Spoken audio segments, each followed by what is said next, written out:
Hi hello welcome back to my channel. This is Priya. ఈరోజు నేను ఈ జొన్న రొట్టెలు ఎలా చేస్తారనేసి ఈ వీడియోలో చూపిస్తా.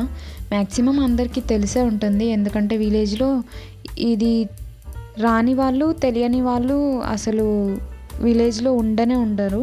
ఎందుకంటే చిన్నప్పటి నుండే కొంతమంది అయితే నేను నేర్చుకోవడానికైతే నేను 10th క్లాస్ తర్వాతనో మళ్ళీ 9th అయిపోయిన తర్వాత నేను కరోనాలో నేర్చుకున్నా. కానీ ఇప్పటికైతే కొంతమంది చిన్నపిల్లలే చేసేస్తారు. మా కజిన్స్ అయితే నాకంటే చిన్నవాళ్ళే ముందు నేర్చుకున్నారు. నేను నేర్చుకోవడానికైతే నేను ఇంటర్మీడియట్ తర్వాత నేర్చుకున్నాను. ఇంకా ఇది నేనే పొయ్యి వెలిగించుకొని నేనే అంతా చేసుకొని పిండి కలుపుకొని ఎప్పుడు చేయలేదు. ఏదో 2-3 సార్లు చేసిన. ఎందుకంటే ప్రతిసారి అలాంటిది ఉన్నప్పుడు మమ్మీనే చేస్తుంది అనమాట. పిండి కలిపేసుకొని పొయ్యి వెలిగించేసి, ముందే కట్టెల పొయ్యి కదా, మనతో అస్సలే అవ్వదు. అందుకని అదంతా మమ్మీ చేస్తుంది. జస్ట్ రొట్టెలు చేయడానికి మాత్రమే పిలిచేది, అంతే. పొయ్యి నేను కవర్ పెట్టి వెలిగించిన. ఎందుకంటే స్టార్టింగ్లో కొందరైతే కిరసనాయిల్ వాడి అయితే వెలిగిస్తారు. కానీ ఇప్పుడు మాకైతే మా షాప్ ఉంది కాబట్టి కవర్లతోనే, మా చుట్టుపక్కల అందరు కూడా కవర్తోనే వెలిగిస్తారు పొయ్యిని. ఇదేమో ఒడ్లోలింటికాడ నుండి తెచ్చిన పొట్టు, వాళ్ళ అవుతుంది కదా, వస్తుంది కదా పొట్టు అంతా. ఆ పొట్టు పొయ్యి వెలిగించడానికి చాలా చాలా హెల్ప్ అవుతుంది. అందుకని మా ఇంటి పక్కనే ఉంటారు కాబట్టి మేము తెచ్చేసుకున్నాం కొన్ని. ఈ కట్టెలు అయితే ఇట్లా మా తమ్ముడు తీసుకొచ్చినాడు చెలక నుండి. ఇది అంటుకునే లోపు నేనైతే పెంక కడుక్కొని రావాలి. ఇప్పుడు ఇదే మా మమ్మీ వాళ్ళ పెళ్ళిలోని పెంక.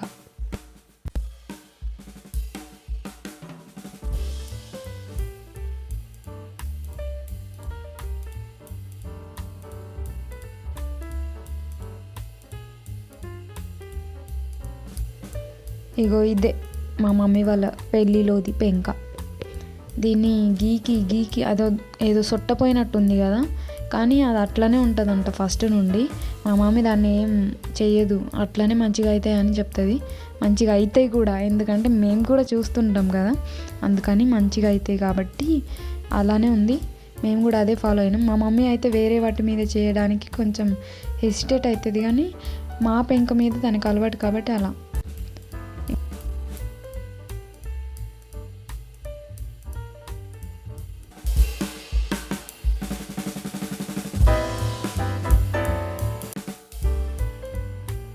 ఇంకా అది కడగడం అయిపోయింది. ఇంకా నేను గీకి కడిగిన కదా, లాస్ట్కి ఎట్లా ఉందో చూడండి. పొయ్యి అయితే మంచిగా వెలుగుతుంది. నేను ఇంకా అది పెంక హీట్ అవ్వాలంటే చాలా టైం పడుతుంది. ముందే అది మందంగా ఉంది కాబట్టి పెంక పెట్టేసిన తర్వాత నేను పిండి కలపడానికి వెళ్తాను.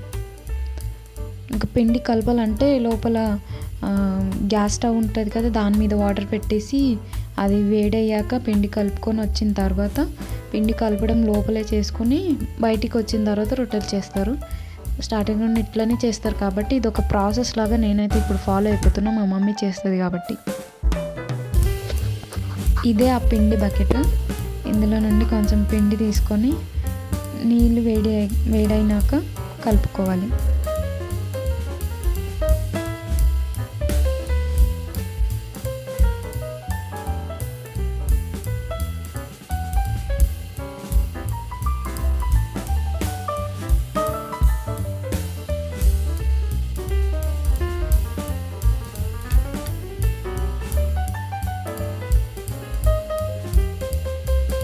ఇదిగో ఇంత పిండిని అయితే తీసుకున్నా.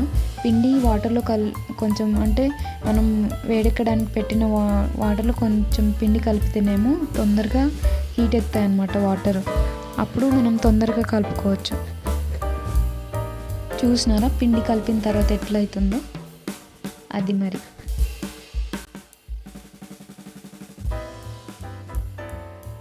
నేను ఇప్పుడు పిండిని నాకు ఏ కన్సిస్టెన్సీలో కావాలో అలా కలుపుకుంటున్నా. మరీ అందరూ నాలాగే కలుపుతారు అనేసి అసలు ఎక్కడ లేదు. నాకు ఎలా అయితే చేయడానికి వస్తుందో అలా నేను కలుపుకుంటున్నా. నాకు పొడిగా మాత్రమే కలపడానికి వస్తుంది. అలానే స్టార్టింగ్లో అయితే నాకు ఇదే రాదు. మొత్తం రొట్టెలు చేసి పెంక మీద వేయడం కూడా వస్తుంది, కానీ కలపడం అంటే భయం అవుతుంది. చల్లగా అవుతుంది, మళ్ళీ మెత్తగా అవుతుంది అనేసి ఇలా అంటారు కదా, అందుకని ఇది ఒకటి భయం వేసేది. బట్ రాను రాను మనకి ఏ కన్సిస్టెన్సీలో కావాలో మనకంటే బాగా ఇంకెవరికి తెలుస్తుంది కదా. ఇదే కాదు, వేరేదైనా మనకేం కావాలో మనకి మాత్రమే క్లారిటీగా తెలుస్తుంది అందరికంటే ముందు. ఇంకా కలపడం అయితే అయిపోయింది. ఇవన్నీ తీసుకొని మనం బయటికి వెళ్ళి పొయ్యి దగ్గర రొట్టెలు చేసుకోవాలన్నమాట. చూసినారా, కనిపించేవే వాడతారు, ఇంకేం వాడరు. ఇంకా మనం వేడి నీళ్ళు పెట్టినాం కాబట్టి దాంట్లో చేయి పెడితే కాలుతుంది కాబట్టి చల్లనీళ్ళు కలుపుకోవాలి. ఎందుకంటే పిండి కలపాలి కదా, పిండి కలపాలంటే మళ్ళీ వేడి నీళ్ళు చేయి పెట్టలేం కదా. సో దట్స్ వై కొన్ని కూల్ వాటర్ కలుపుకోవాలి. అన్నీ కంప్లీట్ చేసేసి నేను ఇంకా మొదలు పెట్టినాక రొట్టెలు చేయడం. ఒకప్పుడైతే మా మమ్మీ పక్క ఊరికి వెళ్తే ఇంకా తను వచ్చే వరకు నేను ఉపవాసమే. ఇంకా తను వచ్చి వండాలి పెట్టాలి అన్నట్టుగా ఉండే. కానీ టైం గడిచే కొద్దీ we have to learn everything. Only చదువు అనే కాదు కదా, ముందు బుక్స్ మాత్రమే కాదు, అన్నీ నేర్చుకోవాల్సిందే. అన్నీ నేర్చుకోవాలి కూడా, because that is mandatory to exist in this world. అది ఎవరి కోసమో కాదు, అది నువ్వు ఇంకొకరి కోసం చేయాలి అనే ఉద్దేశానికి ముందు that you have to do it for yourself. నిన్ను ఫీడ్ చేయాలి కదా, నువ్వు అవతల వాళ్ళకి పెట్టాలంటే కూడా you have to be alive. అంటే ఇది నాట్ ఓన్లీ తిండి గురించి నేను చెప్పట్లేదు, ఏ విషయమైనా ఫస్ట్ నువ్వు ఉండాలి కదా, ఇంకొకరికి పెట్టాలంటే నువ్వు బ్రతుకుండాలి కదా. సో ఎవ్రీథింగ్ నువ్వు ఇంకొకరి కోసం చేస్తున్నా అని కాదు, first of all you are doing it for your self.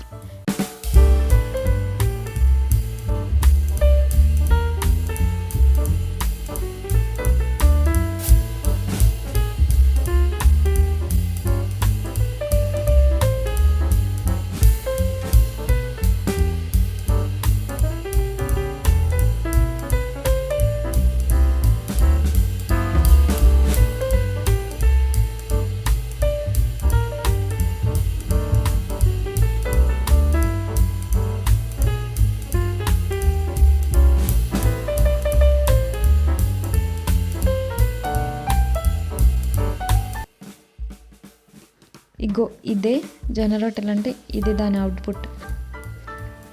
Golden కలర్లో బంగారం లాగా మెరిసిపోతుంది కదా, అందుకే దీన్ని అందరు ఇష్టపడతారు. ఇది ఇంకా దీంతో పాటు chicken curry or mutton curry లేదంటే ఫిష్ కర్రీలో కానీ ఏ కర్రీలో అయినా ఇంట్లో వాళ్ళకైతే తప్పకుండా ఇది కావాల్సిందే. దానితో అసలు ఈ కాంబినేషన్లో ఇంకా వేరేది ఏది, దీని ముందు అన్నీ తక్కువే. ప్రతి ఫెస్టివల్కి జొన్న రొట్టెలు లేకుండా అసలు పండుగే జరగదు. అసలు నార్మల్ డేస్లోనే రొట్టెలు చేసుకోకుండా ఉండరు, ఇంకా ఫెస్టివల్స్ అంటే ఇంకా చెప్తారా, తప్పకుండా చేయాల్సిందే. ఇలాంటివి రోజు చేసేటప్పుడు అయితే నార్మల్గా కొందరు 10-12 చేసుకుంటే, పండుగలప్పుడైతే కొన్నిసార్లు 30-40 రొట్టెలు అయితే చేస్తారు. అన్నీ చేసినా కూడా ఒక్కటే పూటకు వస్తాయి తెలుసా.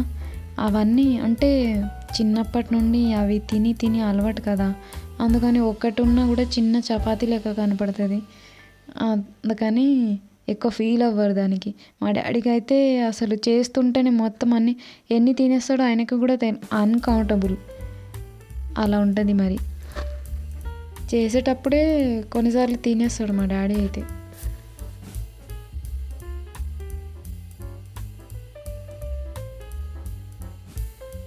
రొట్టె పెంక మీద వేసిన తర్వాత వాటర్ చల్లాలి, so that it will cook well.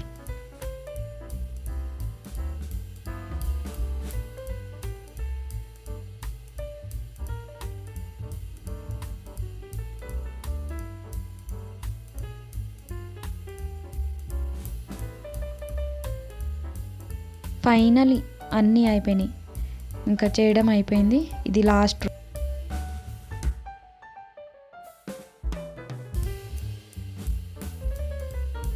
ఇది లాస్ట్ కదా, ఇంకా చూస్తారు ఎన్ని అయినాయో నేను కలిపిన పిండితోటి. బాగున్నాయా? ఇలా ఇది ప్రాసెస్ కంప్లీట్గా. ఇందులో ఎంతవరకు అర్థమైందో నాకు తెలియదు, కానీ ప్రాసెస్ అయితే స్టార్టింగ్ నుండి ఇలా చేస్తారు అనేది కొందరు తెలియని వాళ్ళకి కొంచెం ఐడియా అయితే వచ్చింది. మా బాలగాడు తింటున్నాడు అనమాట. అయిపోయినాక మంచిగా కూర్చొని తింటున్నాడు. చూసినారు కదా వీడియోని, అయితే లైక్ చేయండి, షేర్ చేయండి అండ్ ఛానల్ని సబ్స్క్రైబ్ చేసుకోండి. Thank you for watching.